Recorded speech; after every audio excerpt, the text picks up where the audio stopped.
what I don't talk about is why I decided to even join the military, why I went to the Marine Corps. 10, 15, handful of people, my closest friends and family know, and it's like, I was brought up differently. I'm Albanian, grew up a Muslim family, and we don't air out. It stays in our family, and this is a hard topic for me.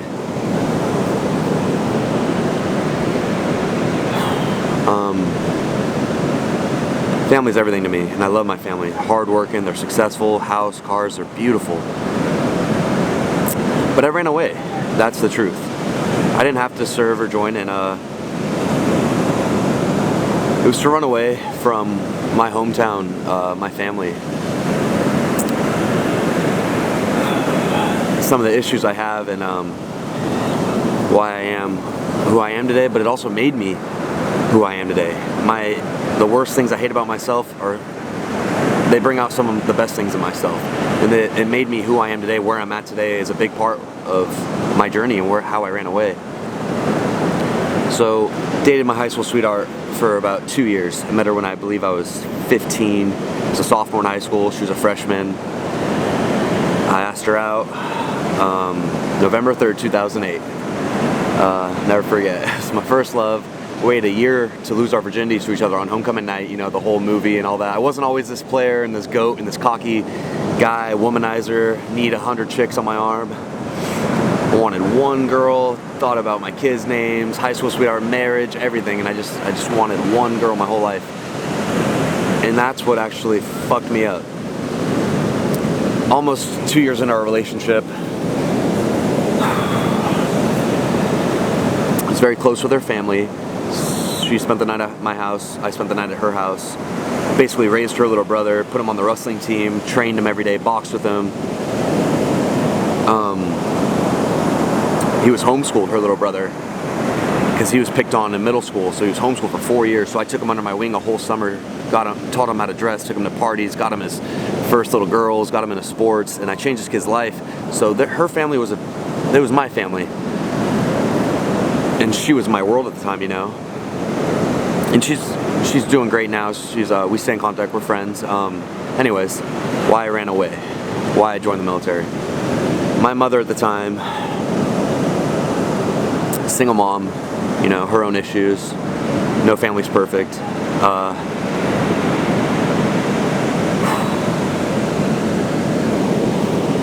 She owned a clothing store / hair salon mixed with like a tanning facial place.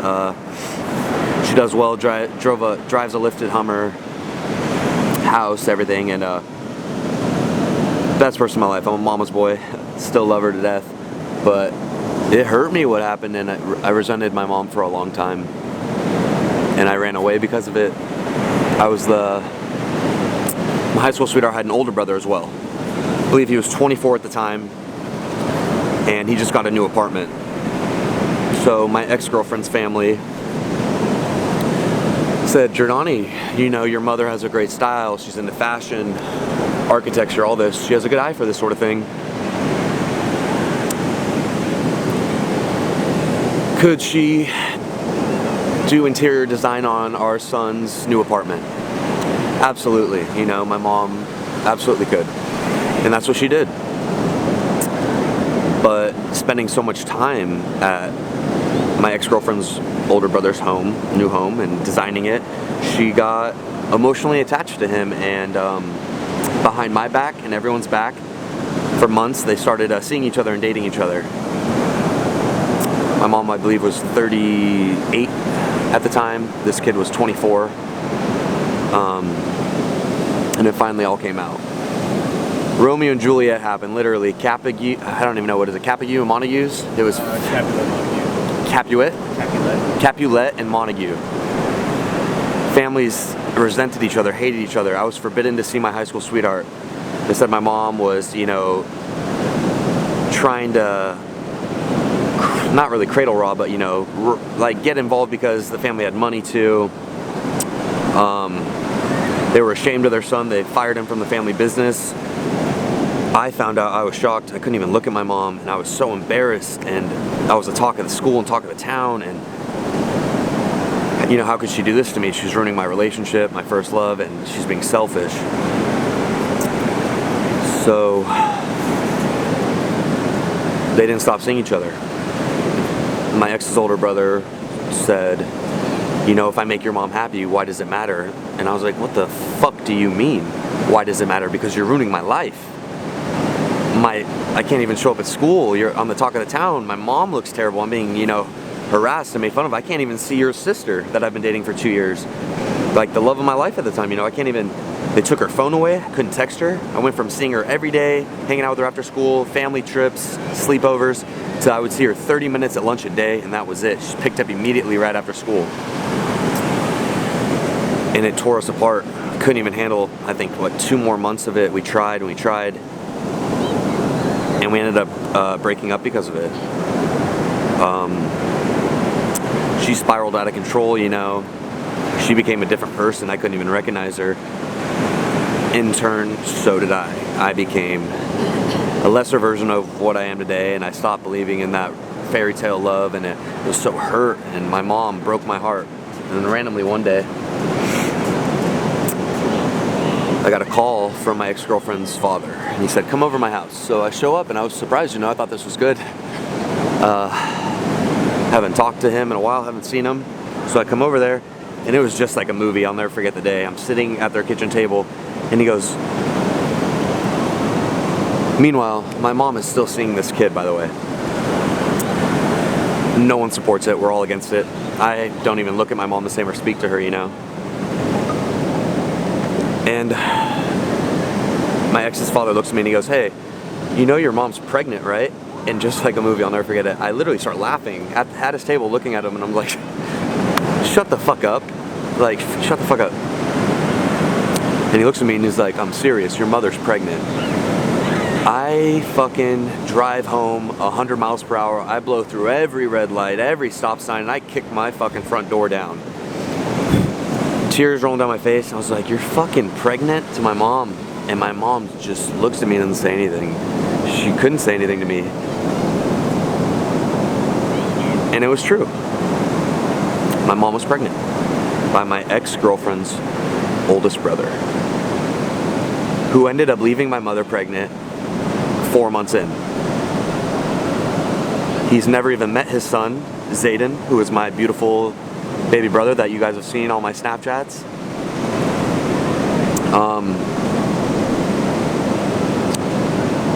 All this is happening to me. Senior year, it's supposed to be my year, you know. Graduating, I have big things coming up. Had everything I wanted in front of me. Talk of the town now for sure. My mom's pregnant by my ex-girlfriend's older brother's kid. I hate going to school. My grades start dropping. I can't even stand the sight of my ex-girlfriend. She's someone I can't even remember at this point. I'm fighting more. I'm beating more people up. I'm being a punk. I'm partying more. I'm not listening to a fucking word my mom has to say, because I couldn't believe her. You know, it brought dishonor to our whole family. Especially being Albanian and Muslim. It's my mom was arranged marriage, pulled out of high school at 15 years old to my father. So you could imagine how traditional we are. You know, and then it just gets worse. I'm at school one day, this is all happening to me, and I get a phone call from my father in Chicago, and he's crying, and you know,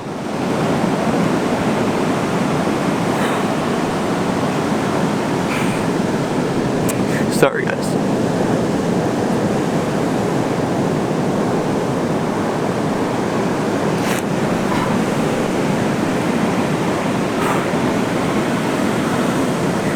He says,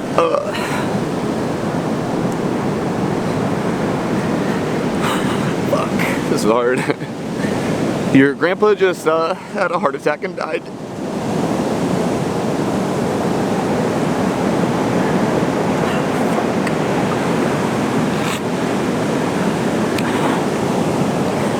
My grandpa was a big smoker and pack or two a day. Healthy though, in shape, walked all the time, and his heart gave out.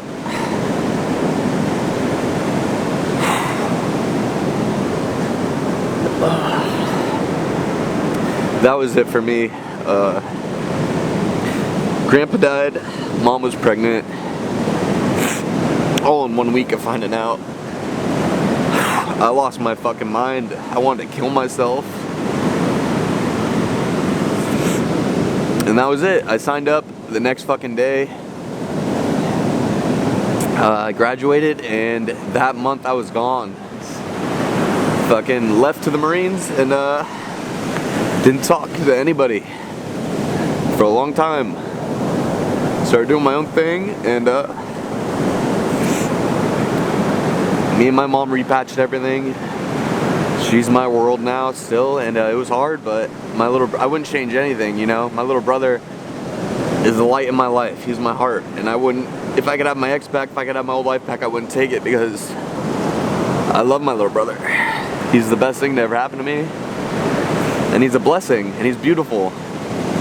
And his father has never even cared to meet him. He's turning 6. That's the saddest thing. He doesn't have a father in his life, and that's why it kills me every day that I'm not there to be a part of his life.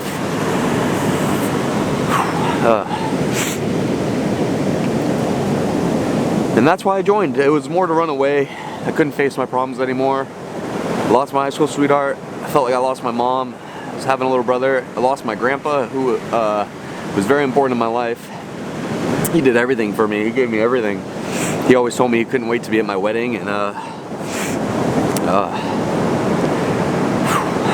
remember showing up to the funeral, open casket, looking at my grandpa, couldn't even breathe. And really traditional, you know, Muslim family, only the men go to the cemetery.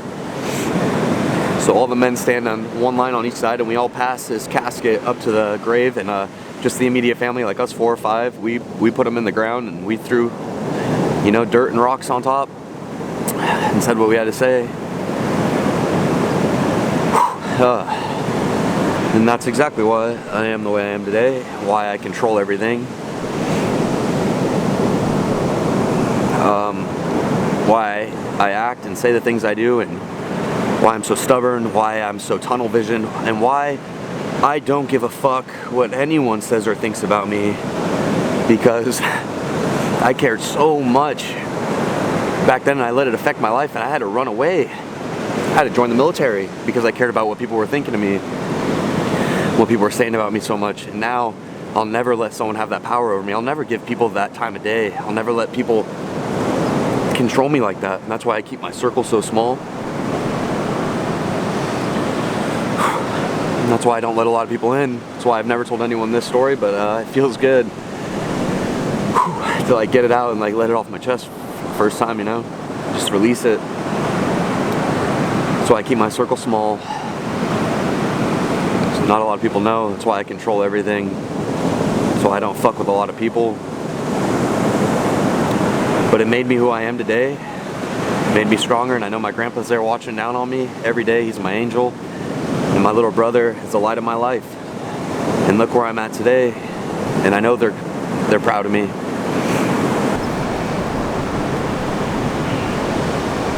You get to see who someone really is. You get to see that everyone's human. You get to see the power behind emotion, the power behind someone's life, the power behind someone's heart, the power behind someone's pain. Pain makes you. Pain changes your life. Everyone has issues, everyone has pain, everyone has a different story. That pain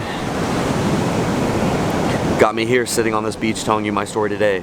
This pain has me inspiring thousands a day, motivating people. That pain lets me tell a beautiful story. It's important because without this, there wouldn't be a purpose.